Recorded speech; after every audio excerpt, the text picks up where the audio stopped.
Star Wars 7 by 7 episode 2525. So, on a couple of episodes previously, as I've talked about the Bad Batch, I talked about Nala Se and about the fact that I wanted to revisit what her motivations might be. And so, today's the day. Punch it.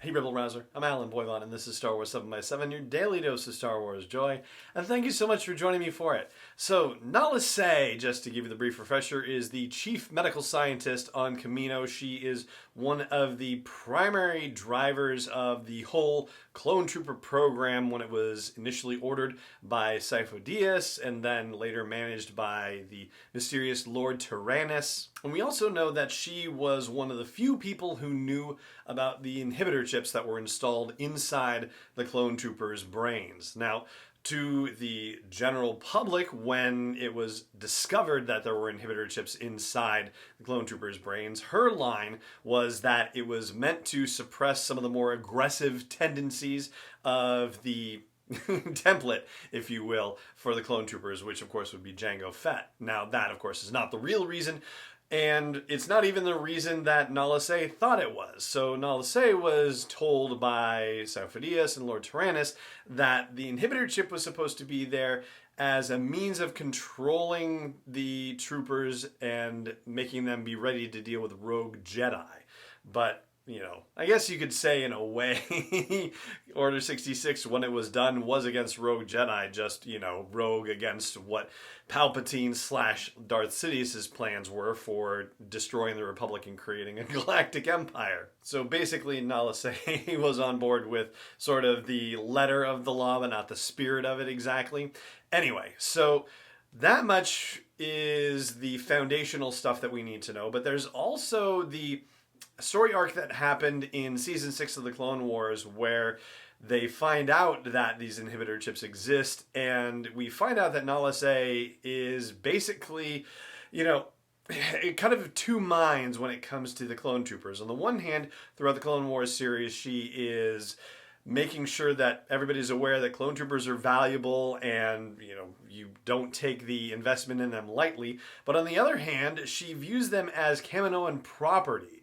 And so there's only a certain level of tampering with them that she feels comfortable with. And the notion of, say, trying to extract the inhibitor chips if one is going bad or there's a fear that, you know, maybe something else is going on, like in the whole conspiracy story arc, yeah, she's not having any of that whatsoever. To the point when, in that conspiracy story arc, when Fives tried to report what was going on to the Galactic Republic as they arrived back on Coruscant, Nala Se gave him a quick, sly shot of, you know, some kind of drug that made him act crazy, and she insisted, oh, it's because, you know, if you take out the inhibitor chip, then things go really crazy with these clones, and you can't let that happen.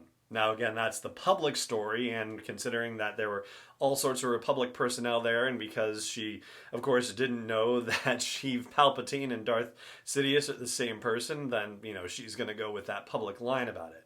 But getting to the Bad Batch situation, and in thinking particularly about Aftermath, the first episode, the pilot episode, if you will, of the series, I keep going back to that line of hers about the clones being Kaminoan property.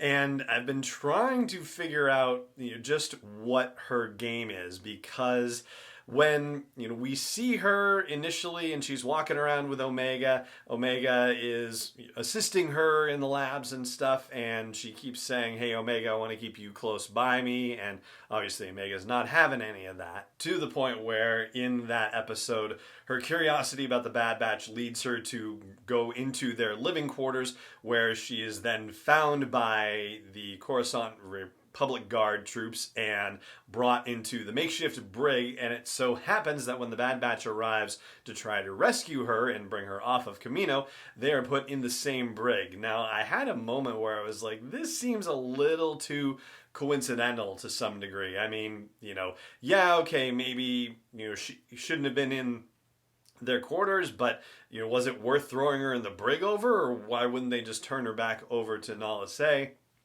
Not sure. It just seemed a little bit odd that she was there, But, maybe that's just the way it was working for them at that time, working for those red armored troopers. Anyway, so then you get to the scene toward the end where the Bad Batch are trying to make good their escape, and they get into that landing bay where they are facing off with Crosshair and a squad of Imperial troopers. And Nala Se prevents the bay doors from closing and trapping them inside. And she's holding her data pad and it says override on it in Arabesh. And then later on we see her looking at Crosshair on camera and seeing Crosshair staring disgruntledly at the departing Havoc Marauder. So she was watching the whole thing. She knew Omega was there. And I was trying to resolve why she would let them escape or assist them in escaping, especially then with the scene that happens later where she meets with the Prime Minister, Lama Su, and says, oh well, but the Clone Force 99 folks escaped with Omega.